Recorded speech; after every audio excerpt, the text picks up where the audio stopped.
Agluto akti. Ayan, sardinas. Yan, sardinas. Lao ka lang ti. Sibuyas. Ayan. Diba?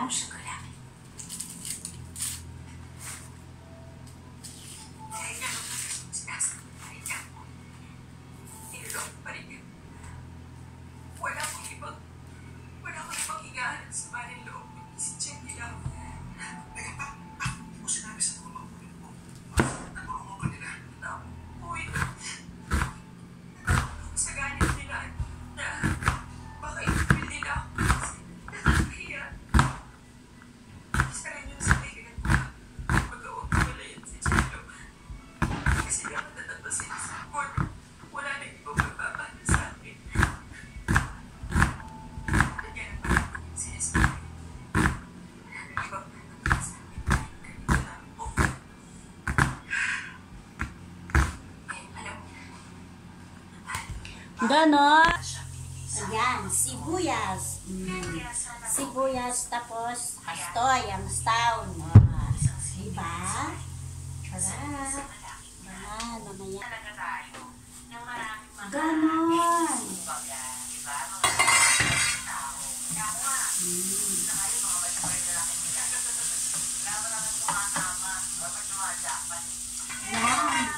And everything. Ayan, yang stang. Nagbasit sika. Sa panahon na handa ka na. Wow, sarap naman. Ang dami. Ayan, ang yang stang.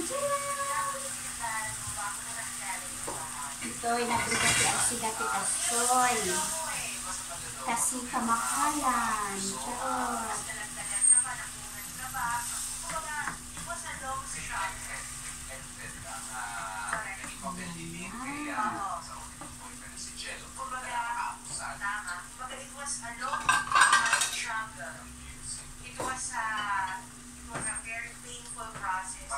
Painful process. Yan.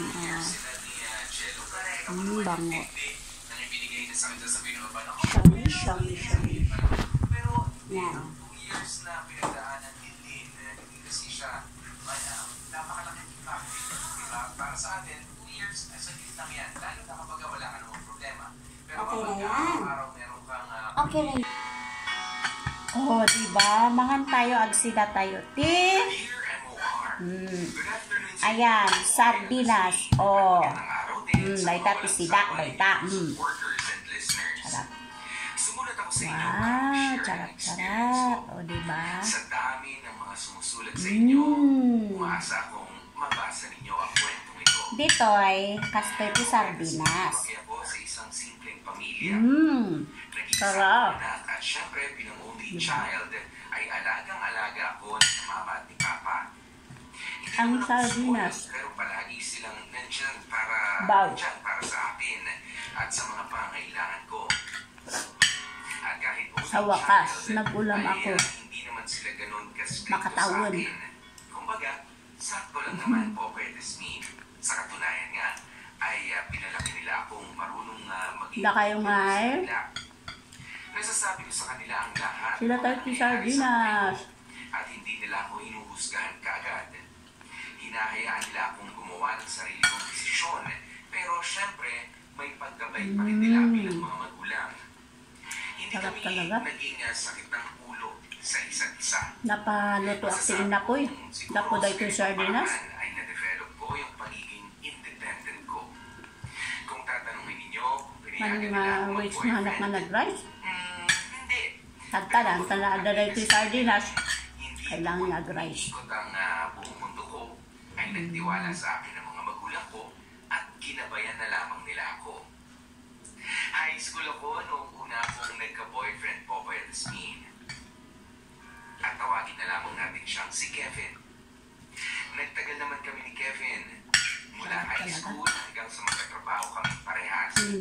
Pero kahit gaano na pala kayo katagal, kahit gaano pa ang guidance sa inyo ng mga parents, ay may mga bagay talagang nagbabago. May mga bagay na hindi talaga naaayon sa mga plano mo. Ano ba? Bitawan mo nga ako! Tumigil ka! Kevin, nasasaktan ako. Bitawan mo ako, sabi Sabi eh. na tumigil ka eh! Lakas din talaga ng loob mo eh, no? Ikaw pa talaga tumiga ng magalit. Iya, pinahiya mo ako sa harap ng mga kaibigan ko, sa harap ng mga katrabaho ko, sa harap ng boss ko. Ang sabihin mo, napahiya ka rin ng magaling mong babae. Ilang beses ko bang kailangan sabihin sa'yo? Wala akong ginagawang kawalang hiyaan. Wow! Wow, ha? So ano ako, sinungaling? Ano ako, nag-hallucinate? Ano yun? Imagination ko lang na makita ko kayo nakapulungan sa katawan ng isa't isa, ha? Ano? Ang hirap sa'yo, napakadumi ng isip mo.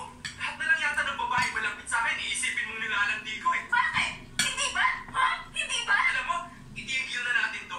Pagod na ako sa paulit-ulit na ganito. Paulit-ulit na Yun lang. Paulit-ulit na away. Bye.